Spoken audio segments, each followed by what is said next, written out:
এক অন্ধকার রাতে তুষারবৃত শহরের এক পুরনো বাড়ির আস্তানা থেকে এক ব্যক্তি বেরিয়ে এলেন। তার নাম সেলিম। বাড়ির স্যাঁতস্যাঁতে ঘরগুলির মধ্যে ঘুরে বেড়ানোর সময় সেলিম একটি প্রাচীন চিঠি খুঁজে পেলেন, যা অনেক দিন ধরে একটি ধুলো মোছা আলমারির ভিতর রাখা ছিল। চিঠিটি খুলতে সেলিমের একটু আগ্রহ ছিল, কিন্তু যতই তিনি চিঠির লেখা পড়তে শুরু করলেন ততই চোখ বড় হয়ে উঠল। চিঠিটি ছিল মৃত এক নারীর কাছ থেকে, যার নাম ছিল মীরা। চিঠির মধ্যে লেখা ছিল, প্রিয় কোনো ব্যক্তির কাছে এই চিঠি পৌঁছে গেছে। আমি মীরা, এই বাড়ির বাসিন্দা। আমি দীর্ঘ সময় ধরে এখানে আটকা পড়ে আছি এবং মুক্তির জন্য অপেক্ষা করছি। তুমি যদি আমাকে মুক্তি দিতে চাও তাহলে এই 3টি কাজ সম্পন্ন করো। প্রথমত, আমাকে বিনীতভাবে স্মরণ করো। দ্বিতীয়ত, আমার পুরনো ছবি খুঁজে বের করে সেটি সমাধি স্থলে রাখো। তৃতীয়ত, আমার মৃতদেহের প্রতিচ্ছবি যেন উজ্জ্বল হয় তা নিশ্চিত করো। সেলিম প্রথমেই এই চিঠির গুরুত্ব বুঝতে পারলেন না, কিন্তু একটু ভেবেচিন্তে তিনি সিদ্ধান্ত নিলেন চিঠির নির্দেশ অনুসরণ করবেন। তিনি প্রথমত কাজ শুরু করলেন, মীরার স্মৃতির প্রতি শ্রদ্ধা জানালেন। দ্বিতীয় কাজ হিসাবে বাড়ির পুরনো আলমারিতে থাকা পুরনো ছবিগুলির মধ্যে একটি ছবিতে মীরার মুখ দেখতে পেলেন।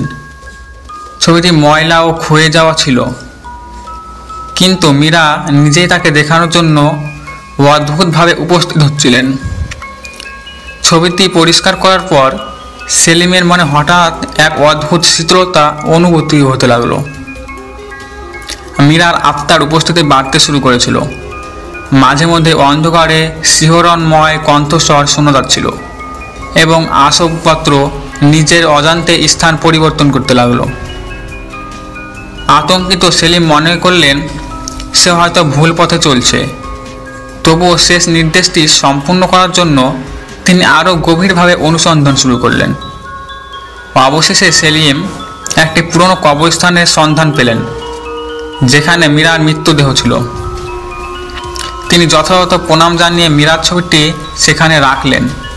পরদিন সকালে সেলিম দেখে যে বাড়ির পরিবেশ শান্ত হয়ে এসেছে এবং ভূতের উপস্থিতি অনুপস্থিত।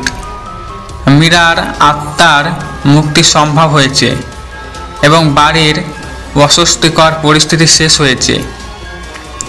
চিঠির প্রতি আনুগত্য করার পর সেলিম বুঝতে পারলেন যে কখনো কখনো অতীতের অস্পষ্ট বিষয়গুলোই আমাদের ভবিষ্যতে শান্তি আনতে পারে। মীরা এখানে শান্তিতে বিশ্রাম নিচ্ছেন এবং সেলিম একটি নতুন সূর্যোদয়ের অপেক্ষায় ছিলেন, যেখানে ভূতের কোনো ছায়া থাকবে না। নিশির আধারে মেঘের পিছনে লুকিয়ে থাকা চাঁদ পুরনো রেস্ট হাউসের অবসন্ন জানালা দিয়ে জলজলে আলো ফেলে। এই বাড়ির ভেতর রাতের গভীরতায় একটি অদ্ভুত নিস্তব্ধতা বিরাজ করে।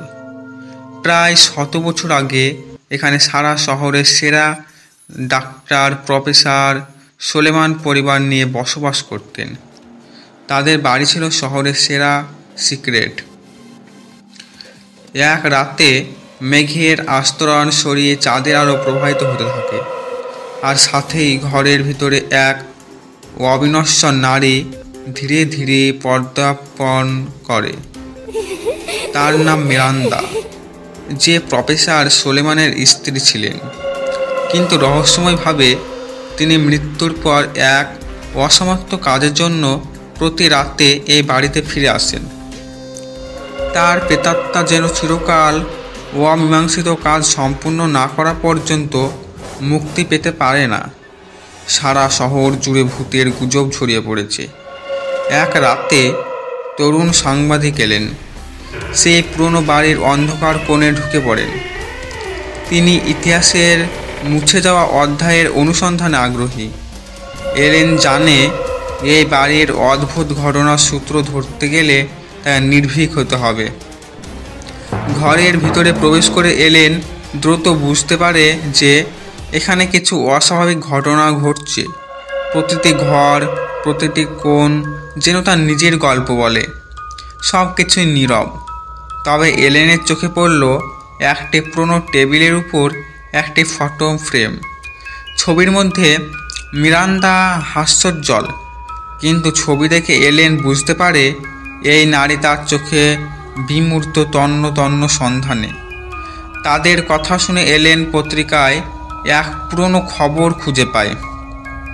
জানা যায় মিরান্দা একদিন গভীর রাতে বাড়ির বাইরে বেরিয়ে গিয়েছিলেন আর ফিরে আসেননি। পরবর্তীতে তার মৃতদেহ পাওয়া যায়, অথচ চাঁদের আলোয় যেভাবে রাত্রিকালীন বাসনাগুলো ভেঙে পড়ে এবং ঘরে ঘুরে দেখা যায় সব কিছুই তার চিরকাল অভিশপ্ত জীবন। এলেন একজন প্রাচীন বই থেকে একটি পৃষ্ঠা খুঁজে পায়, যেখানে লেখা রয়েছে মিরান্দার শেষ ইচ্ছা। জানা যায় প্রফেসর সোলেমান মারা যাওয়ার পর মিরান্দার জীবনে একটি মহৎ উদ্দেশ্য ছিল, যে উদ্দেশ্য সম্পূর্ণ না হলে তার আত্মা শান্তি পাবে না। এটি ছিল তার গবেষণার শেষ অধ্যায়, যা কখনো সম্পূর্ণ হয়নি। শেষে এলেন সঠিক গবেষণার ভিত্তিতে একটি সমাধান খুঁজে পায় এবং রাত্রির শেষ প্রহরে চাঁদের আলোয় মিরান্দার আত্মাকে শান্তির পথ দেখায়। মিরান্দার প্রেতাত্মা মুক্তি পেয়ে চিরকাল শান্তির অভ্যন্তরে চলে যায়। রফিকের পরিবার নতুন বাড়িতে এসে উঠেছে। ঢাকা শহরের ধুলোবালির বাইরে একটু নিরিবিলি পরিবেশ খুঁজে পেয়েছিল তারা। নতুন বাড়িটা বেশ সুন্দর, বড় উঠোন, সবুজ গাছপালা আর পাশাপাশি পুরনো আমলের একটি পরিত্যক্ত বাড়ি। প্রথম দেখাতে রফিক সাহেবের স্ত্রী নীলুয়া ভয় পেয়েছিলেন। পুরনো বাড়ির কাছাকাছি থাকলে সমস্যা হতে পারে বলেছিলেন তিনি। তবে রফিক সাহেব হেসে উড়িয়ে দিয়েছিলেন বিষয়টা। ভূত প্রেত বিশ্বাস করবে না, আর তোমার দুশ্চিন্তারও কিছু নেই। প্রথম কয়েকদিন বেশ শান্তিতে কাটলো, কিন্তু সমস্যা শুরু হলো রাতের বেলা। এক রাতে নীলুয়া ঘুমতে উঠে শুনলেন রান্নাঘর থেকে কিছু আসবাবপত্রের আওয়াজ। ভেবেছিলেন হয়তো ইঁদুর বা বিড়াল ঢুকে পড়েছে, কিন্তু কোনো কিছু না পেয়ে আবার ঘুমিয়ে পড়লেন। পরের দিন রাতে হঠাৎ করে সোহেল, মানে রফিক সাহেবের ছেলে, চিৎকারে সবার ঘুম ভেঙে গেল। সোহেল বলল, আমার বিছানার পাশে একজন দাঁড়িয়ে ছিল, কিন্তু কেউই কাউকে দেখতে পেল না। সবাই ভাবলো হয়তো সোহেল দুঃস্বপ্ন দেখেছে। তবে দিন দিন এই অদ্ভুত ঘটনাগুলি বাড়তেই থাকলো। নীলুয়া প্রায় রান্নাঘরের জিনিসপত্র এলোমেলো অবস্থায় পেতেন। রফিক সাহেবের কাজের জিনিসপত্র হারিয়ে যেত, আবার কিছুক্ষণ পরে তা ঠিকই পাওয়া যেত। সোহেল তার খেলনা গাড়িগুলো নিয়ে খেলার সময় মাঝে মাঝে দেখতো খেলনাগুলো হঠাৎ করে নিজেরাই চলতে শুরু করেছে। শুরুর দিকে সবার এই অদ্ভুত ঘটনার জন্য নিজেদের উপর দোষারোপ করত। ভাবতো হয়তো বাড়ির পরিবেশ পরিবর্তনের কারণে এমনটা ঘটেছে। কিন্তু একদিন ঘটলো অদ্ভুত এক ঘটনা। নীলুয়া একা বাড়িতে ছিলেন। হঠাৎ করেই দরজার কড়া নাড়ার শব্দ শুনলেন। দরজা খুলে তিনি দেখলেন পাশে থাকা পুরনো বাড়িটির দরজাটা খোলা। মনে হচ্ছিল কেউ বা কিছু যেন তাকে ওই বাড়ির দিকে আমন্ত্রণ জানাচ্ছে। নীলুয়া ভীত হয়ে দরজা বন্ধ করে দিলেন এবং রফিক সাহেবকে বিষয়টা বললেন। তখন তারা ঠিক করলেন একজন তান্ত্রিকের সাহায্য নেবেন। তান্ত্রিক এসে বাড়ির চারপাশে ঘুরে দেখে বলল, এই বাড়ির পাশের পুরনো বাড়িটা একসময় খুবই অভিজাত ছিল, কিন্তু একদিন এক নারকীয় হত্যাকাণ্ডের ঘটনা ঘটে। তারপর থেকে সেই বাড়িতে অদৃশ্য এক আত্মার বাস। তান্ত্রিক আরো বলল, ওই আত্মা পাশের বাড়িতে নতুন কেউ এলে তাকে ভুলে যাওয়ার ভান করে তাদের জীবনে ঢুকে পড়ে। সে খুব ধীরে ধীরে তাদের জীবনের উপর নিয়ন্ত্রণ নিতে শুরু করে। রফিক সাহেব এ কথা শুনে আতঙ্কিত হলেন। তিনি তাড়াতাড়ি ওই বাড়ি ছেড়ে দেওয়ার সিদ্ধান্ত নিলেন। কিন্তু তান্ত্রিক বলল, এটা এত সহজ নয়। আত্মাদের শুধু আপনাদের বাড়িতে আটকে আছে তা নয়, সে চাইলে কোনো সময় আপনার সঙ্গেই অন্য বাড়িতে চলে যেতে পারে। তবে তান্ত্রিক তাদের পরামর্শ দিল কিছু সময়ের জন্য ঘরের সামনে থাকা গাছের নিচে এক টুকরো লোহা পুঁতে রাখতে, সেই সঙ্গে পুরনো বাড়ির দরজার দিকে মুখ করে কিছু তান্ত্রিক মন্ত্র জপ করতে বলল, যাতে সেই আত্মা পাশের বাড়িতে থেকে যায়। তাদের কথা মেনে রফিক পরিবার সেই নিয়মগুলো পালন করলো এবং কিছুদিন পর থেকেই বাড়ির অদ্ভুত ঘটনাগুলি কমে আসলো। তান্ত্রিকের উপদেশ মেনে পুরনো বাড়ির দিকে কখনো না তাকিয়ে তারা নিজেদের জীবনে ফিরে আসার চেষ্টা করলো, কিন্তু তাদের মনে সর্বদা একটা অস্থিরতা রয়ে গেল, যা আত্মাকে সত্যিই তাদের জীবন থেকে চলে গেছে নাকি আড়াল থেকে তাদের উপর নজর রাখছে। সময়ের সাথে সাথে তারা আবার স্বাভাবিক জীবনে ফিরে গেল, কিন্তু পুরনো বাড়িতে দিকে তাকানোর সাহস আর কেউ কখনো করেনি।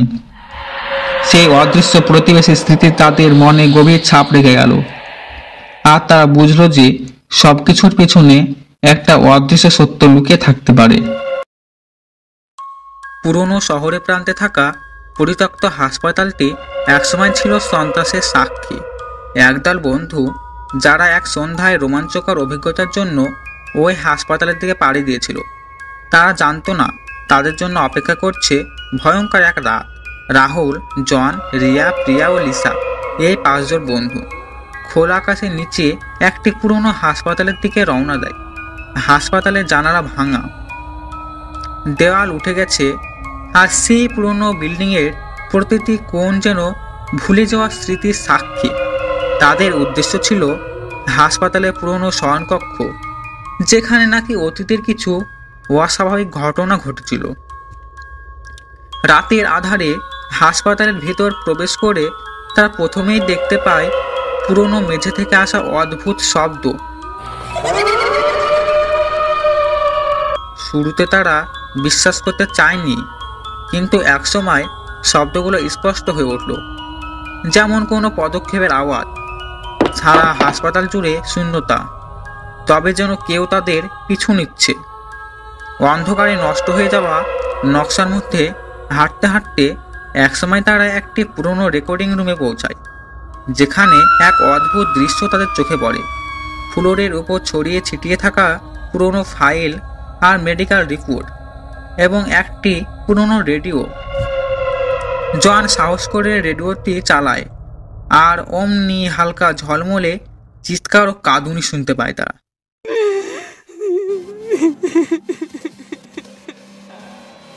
এটা কিছু কপাল খুলবে না, চল এগিয়ে যাই, রাহুল বলল। কিন্তু সারা হাসপাতালে তাদের এমন কিছু ধরা পড়ে যা তাদের সব কিছু বদলে দেয়। ও অন্তর্ভুক্ত ছিল বাতাসের ভাষা, কথাবার্তা, ভয়ঙ্কর দৃশ্য এবং অবাস্তব প্যারানর্মাল পরিস্থিতি। Knock knock. Who's there? Your nightmare.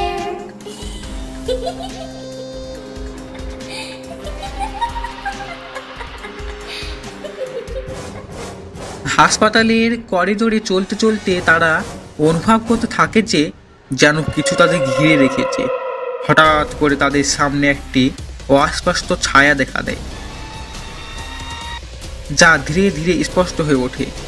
একটি রোগীর রক্তে ভেজা সাদা গাউন পরিহিত ছায়ামূর্তি। রাহুল, জন, রিয়া, প্রিয়া ও লিসা ভয়ে কাঁপতে থাকে। তারা চেষ্টা করে হাসপাতাল থেকে বের হতে, কিন্তু যে পথ ধরে তারা এসেছে সেটি যেন হারিয়ে গেছে। হঠাৎ করে হাসপাতালের সব দিক থেকে কান্নার শব্দ, চিৎকার আর অদ্ভুত শব্দ ভেসে আসতে থাকে।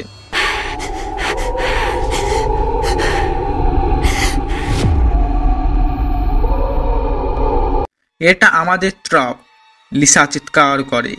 আমাদের এই ভয়ের চক্রে আটকা পড়েছি।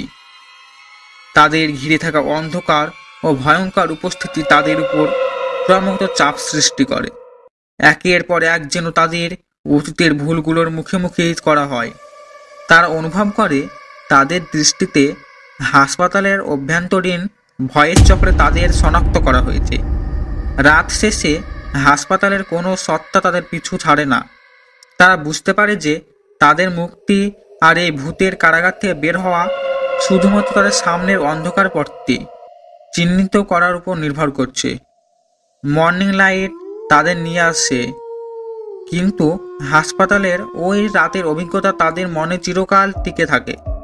তারা উপলব্ধি করে যে কিছু রহস্য চূড়ান্ত গন্তব্যে পৌঁছানো এতটা সহজ নয়, বিশেষত যখন তা ভূতের কাছ থেকে আসা ভয়ের চক্রে আটকে থাকে।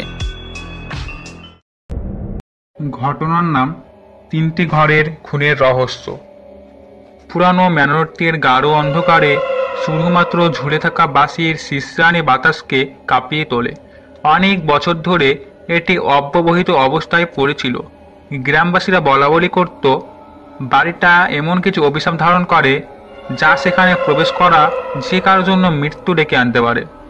তবে রাজ, লুসি, টম ও রাহুল এমন কথা কানে নিল না। তারা ম্যানরটির রহস্য উদ্ঘাটনের সংকল্প নিয়ে সেখানে পা রাখে। তাদের ধারণা ছিল তারা সত্যের সন্ধানে রয়েছে, কিন্তু বাড়িতে প্রবেশ করতেই তারা বুঝতে পারে যে এখানে সাধারণ কিছু নেই। ম্যানরের বাতাসে জমে থাকা শীতলতা যেন তাদের শরীরে আঘাত করতে থাকে।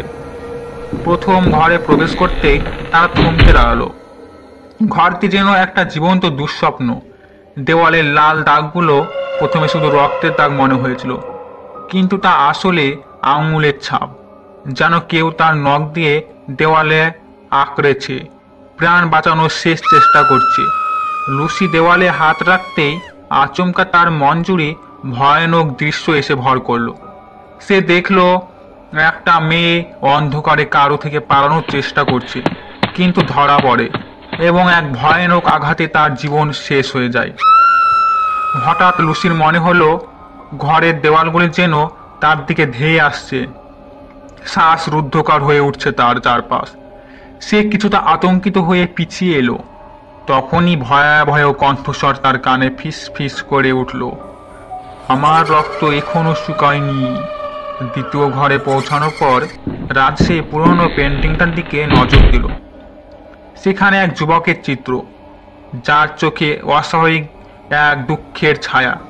কিন্তু পেন্টিংটি কেবল পাথরের মতো স্থির ছিল না, তার চোখ ধীরে ধীরে রাজের দিকে এগিয়ে এলো। রাজের শরীর শীতল হয়ে উঠল। সে অনুভব করলো যে পেন্টিং এর ভেতরে যুবকটি আসলে এই ঘরে বন্দী হয়ে আছেন, এবং সে ধীরে ধীরে বুঝতে পারল যুবকটির আত্মা তাকে বারবার নিজের জগতে টেনে নিয়ে যাওয়ার চেষ্টা করছে। রাজ শীতল কণ্ঠে কিছু ফিসফিসানি শুনতে পেল, তোমার জন্য একদিন ঘুম আসবে না। তৃতীয় ঘরের অফিসটি তাদের মধ্যে সবচেয়ে শীতল এবং ভয়ঙ্কর ছিল। রাহুল প্রবেশ করতে তাকে সেই অস্পষ্ট উপস্থিতির শীতল স্পর্শ অনুভব হলো। পুরনো পার্শ্বলিপিগুলো তেমনই ছিল, কিন্তু যেন তারা সময়ের সাথে সাথে আরো ভয়াবহ হয়ে উঠেছে। পার্শ্বলিপিগুলো ছিল ভয়ঙ্কর ঘটনা এবং অমীমাংসিত মৃত্যুর বিবরণ দিয়ে ভর্তি, যা চোখে না দেখলে বিশ্বাস করা যায় না। ঘরের কোণে দাঁড়িয়ে থাকা সেই সিলুয়েটটি ধীরে ধীরে রাহুলের দিকে এগিয়ে আসতে লাগলো। তার সারা গায়ে শীতল ঘাম জমে গেল। সে বুঝতে পারল এই অফিস ঘরে কেউ একসময় তার নিজের আত্মাকে পার্শ্বলিপির পাতায় লুকিয়ে ফেলেছে, এবং এখন সে আত্মা মুক্তির জন্য তাকে তাড়া করছে। হঠাৎ করেই ঘরটি ধ্বংসাত্মক কম্পনের মধ্যে চলে যায় এবং সেই অন্ধকার সিলুয়েটটি রাহুলের সামনে এসে দাঁড়ায়। তার মন্ত্রমুগ্ধ ভয়াল চোখগুলো রাহুলের দিকে তাকিয়ে থাকলো, যেন তার ভেতরের সত্তা টেনে বের করে নেওয়ার চেষ্টা করছে। তিনটি ঘরে ঘটে যাওয়া ভয়ানক ঘটনাগুলো তদন্তকারীদের মনে এক বিভীষিকা সৃষ্টি করে। তারা বুঝতে পারল যে এই ঘরগুলোতে যা কিছু ঘটছিল তা সাধারণ হত্যাকাণ্ড নয়, এ ছিল এমন কিছু নিষ্ঠুরতা যা এই পৃথিবীতে ছাপ রেখে গেছে, এবং সেই ছাপগুলো এখনো ঘরগুলোতে বিদ্যমান। চারজন তদন্তকারী এখন মৃত্যুর মুখোমুখি। তারা একটি প্রাচীন বই থেকে পড়ে জানলো এই অভিশপ্ত আত্মাগুলো শান্তি পাবে না যতক্ষণ না তাদেরকে সঠিকভাবে সম্মান জানানো হয়। কিন্তু আত্মাগুলো এতটাই বিকৃত এবং বিদ্বেষপূর্ণ হয়ে উঠেছে যে তারা এখন আর শান্তি চায় না, তারা প্রতিশোধ চায়। তদন্তকারীরা জানতো তাদের সামনে কেবল দুটি পথ, হয় তারা মরবে অথবা আত্মাগুলির সাথে একটি ভয়ঙ্কর চুক্তি করতে হবে। রাত গভীর হলো, ঘরের দরজা বন্ধ হয়ে গেল, আর মেঘের ঘন ঘন গর্জন আকাশ জুড়ে ভর করল। তারপর একের পর এক চিৎকার শোনা গেল, যে চিৎকারগুলো ওই ম্যানরের চারপাশে ছড়িয়ে পড়তে লাগলো। পরদিন সকালে ম্যানরটি আবারও একেবারে নিস্তব্ধ, তবে এবার গ্রামের কেউ আর সেই বাড়িটির নাম মুখেও আনলো না, কারণ তারা জানতো সেই ম্যানরটির ভেতরে যা ঘটেছিল তা শুধুমাত্র অতীত নয়, বরং নিকট ভবিষ্যতেরও এক শীতল স্মৃতি হিসেবে বয়ে গেছে। ঘটনার নাম ভাঙা আয়না। বাড়িতে ওঠার পর থেকে বাড়ির বিভিন্ন জায়গায় অদ্ভুত আওয়াজ শোনা যেতে থাকে। মেঝের নিচ থেকে আসা শিসকি, ঘরের কোণ থেকে আসা ফিসফিস এবং কখনো কখনো সিঁড়ির উপরে ভারী পায়ের শব্দ। এইসব শব্দ প্রথমে তেমন গুরুত্ব পায় না, কিন্তু ক্রমশ এগুলি বেড়ে যায়। পরিবারের সদস্যরা রাতের বেলা দুঃস্বপ্ন দেখতে শুরু করে, যেখানে তারা নিজেদের একই আয়নার সামনে দাঁড়িয়ে দেখেন এবং তাদের পিছনে এক নারীর অবয়ব স্পষ্ট হয়ে ওঠে। আয়নাটি শুধু একটি সাধারণ প্রতিফলন নয়, এটি আসলে মৃত নারীর একটি প্রাচীন ধ্রুবক যন্ত্র, যার মাধ্যমে সে জীবিত মানুষদের কাছ থেকে প্রতিশোধ নিতে চায়। পরিবারটি বুঝতে পারে যে তারা এই আয়নার সামনে যত বেশি সময় কাটাবে, তাদের জীবনের উপর তত বেশি প্রভাব পড়বে। প্রথমে ছোটোখাটো দুর্ঘটনা ঘটে, যেমন ঘরের কোনো জিনিসপত্র আচমকা পড়ে যাওয়া, বৈদ্যুতিক আলো নিভে যাওয়া। পরে পরিবারের সদস্যদের মধ্যে বিভ্রান্তি এবং অবিশ্বাস বেড়ে যায়। আয়নার প্রভাব তাদের মানসিকভাবে দুর্বল করে দেয় এবং তারা ধীরে ধীরে একে অপরের উপর আক্রমণাত্মক হয়ে ওঠে। মেয়েটি যখন আয়নার ভিতরে নারীর আত্মাকে স্পষ্টভাবে দেখতে পায়, তখন সে বুঝতে পারে এই আত্মা কেবলমাত্র বন্দী নয়, সে অত্যন্ত শক্তিশালী এবং দুষ্টু। এই আত্মার আসল উদ্দেশ্য হলো এই পরিবারের প্রাণ নিতে, যেন সে তার অসমাপ্ত কাজ সম্পন্ন করতে পারে। মেয়েটি আয়নার ফাঁকে যে নারীকে দেখতে পায়, সে তাকে নির্দেশ দেয় যেন আয়নার সাথে এক বিশেষ সন্ধিতে আবদ্ধ হয়। কিন্তু মেয়েটি বুঝতে পারে এ এক ধোঁকা। আয়নার চাহিদা পূরণ করলে আত্মা তার শরীরকে অধিকার করবে এবং জীবন্ত এক দানব হয়ে উঠবে। এক রাতে আয়নার ফিসফিস আর অদ্ভুত কান্না এতটাই বেড়ে যায় যে পুরো বাড়ি দুলতে থাকে। মেয়েটির পরিবারের সদস্যরা একে একে আয়নার সামনে এসে অদৃশ্য হতে শুরু করে। মেয়েটি বুঝতে পারে আয়নাটি ভাঙার জন্য তার সামনে একটি ভয়ঙ্কর পরীক্ষা অপেক্ষা করছে। সে একটি পুরনো বইতে আয়নার ভিতরের এই আত্মার কথা খুঁজে পায়, যেখানে লেখা আছে আয়নাটি ভাঙলে আত্মা মুক্তি পাবে, কিন্তু যারা আয়নাকে ভাঙবে তাদের আত্মাও আটকে যাবে চিরতরে। মেয়েটি যখন আয়নাটি ভাঙতে যায়, তখন সে অনুভব করে যেন আয়নার ভিতরে আত্মা তার শরীরের মধ্যে প্রবেশ করতে শুরু করেছে। মেয়েটি বুঝতে পারে আয়না ভাঙলে সে এবং তার পরিবারের আত্মা এই অভিশপ্ত আয়নার মধ্যে বন্দী হয়ে যাবে। কিন্তু অন্যদিকে আয়না না ভাঙলে পুরো পরিবার চিরতরে অদৃশ্য হয়ে যাবে।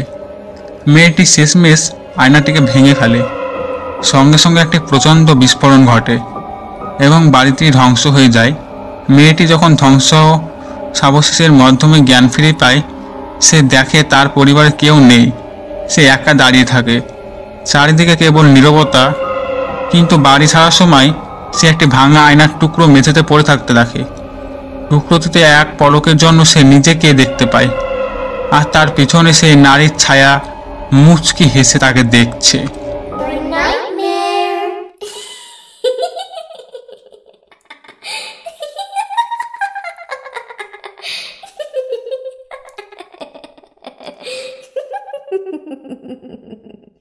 I've been watching you. I know what you've been doing. You can't hide from me. I'm always here, even when you're asleep.